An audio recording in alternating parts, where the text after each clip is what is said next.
Di belakang hotel ada rumah sakit.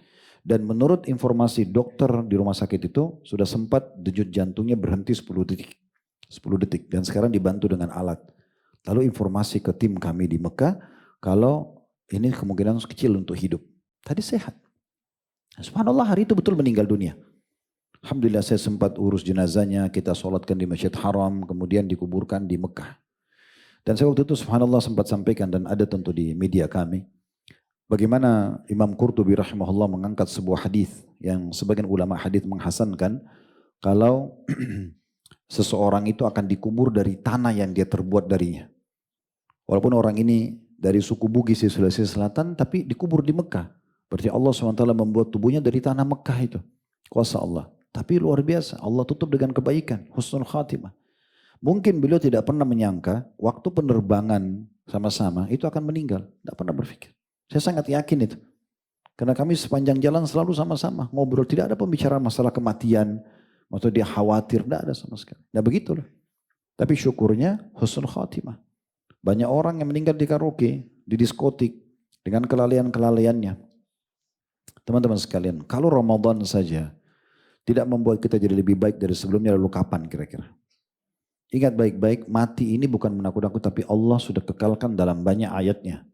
Di antaranya Allah sebutkan dalam surah An-Nisa, surah nomor 4 ayat 78. Kekal dalam firman Allah ini dan dibaca oleh orang beriman sampai hari kiamat. Dan ini tercatat di Lauhil Mahfuz. Aynama takunu yudrikkumul mautu walau kuntum fi burujim musyayyadah. Dimanapun kamu berada, siapapun kamu, secara individu Allah ajak bicara kita semua. Jin dan manusia, hewan-hewan, tumbuh-tumbuhan, kematian akan mendatangimu. Tapi khusus manusia sama jin, Allah ajak bicara di sini dengan sangat jelas. Meskipun kamu berada dalam benteng yang kokoh. Walaupun banyak bodyguardnya, banyak prajuritnya, mati juga. Begitu juga dalam surah Jum'ah. Surah nomor 62 ayat 8 Allah mengatakan Qul innal mautal ladzi tafirruna minhu fa innahu mulaqikum. Katakan hai Muhammad bahwasanya kematian yang kalian lari darinya pasti akan menemui kalian. Pasti akan wafat pada saat itu. Lalu apa yang terjadi? Thumma turadduna ila alimil ghaibi wasyahadah. Lalu kalian akan dikembalikan menghadap kepada Allah, zat yang maha mengetahui yang gaib dan nyata. Lalu dikatakan fayunabbi'ukum bima kuntum ta'malun, dan akan memberitahukan kepada kalian apa yang kalian telah kerjakan. Baik, kalian akan temukan, ya. Dan kalau buruk, kalian pun akan menemukan. Dan banyak ayat berhubungan dengan masalah ini, karena melihat waktu saya tidak panjang lebar bahas tentang ayatnya, tapi ini 2 ayat sudah mewakili. Ayat-ayat tentang kematian dalam Al-Quran banyak sekali. Dan dalam hadis Nabi SAW, akthiru dzikra hadimil ladzat. Perbanyak mengingat, mengenang, menyadari fakta pemutus semua kenikmatan dunia. Maksudnya kematian. Dan ini hadis yang sahih diriwayatkan oleh Tirmidzi, An-Nasai dan juga Ibnu Majah. Dan dalam riwayat lain diriwayatkan oleh Imam Bukhari, dikatakan oleh Anas bin Malik, khattan Nabi sallallahu alaihi wasallam khututan. Nabi SAW pernah menggaris banyak garis di tanah. Faqala hadzal amal, ini angan-angan manusia kata beliau. Wa hadza ajalu. Lalu beliau mendatangkan satu garis mengatakan dan ini ajalnya, sambil memotong garis-garis yang banyak itu. Fa bainama huwa kadzalika idja'ahul khattul aqrab. Pada saat dia masih dengan angan-angannya, baru mau menikah, baru mau bekerja, baru mau menabung, baru mau investasi, baru mau ini dan itu, maka tiba-tiba datang ajalnya. Abu Darda berkata radhiyallahu anhu, "Idza dzakartal mauta," kalau kamu tiba-tiba mengingat orang-orang yang sudah mati, fa'ud nafsaka ka ahadihim, maka pastikan dirimu akan seperti mereka nanti. Kalau hari ini kita sholati orang, hari ini kita pikul di geranda kematian, hari ini kita antar ke kuburan, maka besok kita akan seperti itu. Besok kita akan seperti itu. Suka atau tidak suka. Dan dalam sebuah perkataan yang lain, kata Ka'ab radhiyallahu anhu, sahabat Nabi yang mulia, man arafal mauta hanat alaihi masaibud dunya wa humumaha. Siapa yang tahu mengenal kematian, niscaya ringan baginya musibah dan kegelisahan dunia. Jadi mati itu bukan hal yang buruk, justru hal yang baik kalau kita ingat. Karena dia seperti bodyguard kita. Kalau kita malas berbuat ibadah, mau mati nih. Kalau kita mau buat dosa, nanti kalau mati gimana? Mau masuk hotel buat zina atau riba atau apa, kalau meninggal gimana nih? Nah, mati itu jadi pengontrol. Al-Hasan Basri berkata rahimahullah, innal mauta fadahud dunya, falam yatruk lidhi lubbin faraha. Sebenarnya orang kematian itu telah membongkar hakikat dunia. Kalau sebentar kita akan tinggalkan. Lalu untuk apa kita hasad, iri, merasa kehilangan luar biasa hanya karena urusan makanan, minuman, pakaian atau jabatan. Sementara mati itu membongkar hakikatnya. Karena semua orang juga pasti akan meninggal dunia.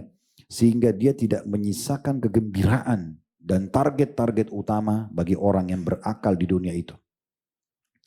Muhammad bin Wasi' rahimahullah berkata, "Ma dhannuka bi rajulin yartahilu ila al-akhirati kulla yawmin marhala." Bagaimana pendapat kalian tentang setiap orang, saya dan kamu, maksud beliau ya, sama kita semua, ya, yang setiap hari menempuh perjalanan menuju ke akhirat. Apa yang dia siapkan? Yahya bin Mu'adz berkata, "La yakrahul mauta illa mulim." Tidak ada yang benci kematian kecuali orang yang terhina. Memang dia tidak mau tahu. Diingatkan kematian tidak tersentuh. Matanya enggak nangis, hatinya enggak lunak, anggota tubuhnya enggak tunduk melaksanakan perintah Allah Subhanahu wa taala. Ini mulim, orang yang terhina. Fa huwa alladhi yuqarribul habiba minal habib. Padahal sebenarnya kematian itu akan mendekatkan seseorang itu kepada kekasihnya. Maksudnya Allah Subhanahu wa taala. Pernah kita sampaikan ya, para salafus saleh itu kalau mau meninggal dunia, teman-temannya pada datang lalu berkata begini, "Selamat, ya, gembiralah dengan kematianmu ini." Kenapa mereka menyampaikan berita gembira? Karena mereka mengatakan, sebentar lagi kau akan bertemu dengan Allah. Sebentar lagi kamu akan bertemu dengan Rasulullah SAW. Sebentar lagi kau akan lihat surgamu. Kau akan lihat balasan amal baikmu. Kau akan selamat dari neraka. Intinya beriman. Dan Imam Ahmad rahimahullah berkata, siapa yang meninggal di atas sunnah, maka meninggallah. Tidak masalah. Ya. Yang penting dia meninggal di atas kebaikan. Nah ini beberapa wasiat-wasiat penting tentang masalah bagaimana kita harus menyadari ada sebuah fakta kematian yang bisa datang pada seseorang. Al-Hasan Basri berkata, "Inna Allah ja'ala Ramadhana midmaran di khalqihi." Sesungguhnya Allah menjadikan bulan Ramadan sebagai arena perlombaan bagi hamba-hambanya.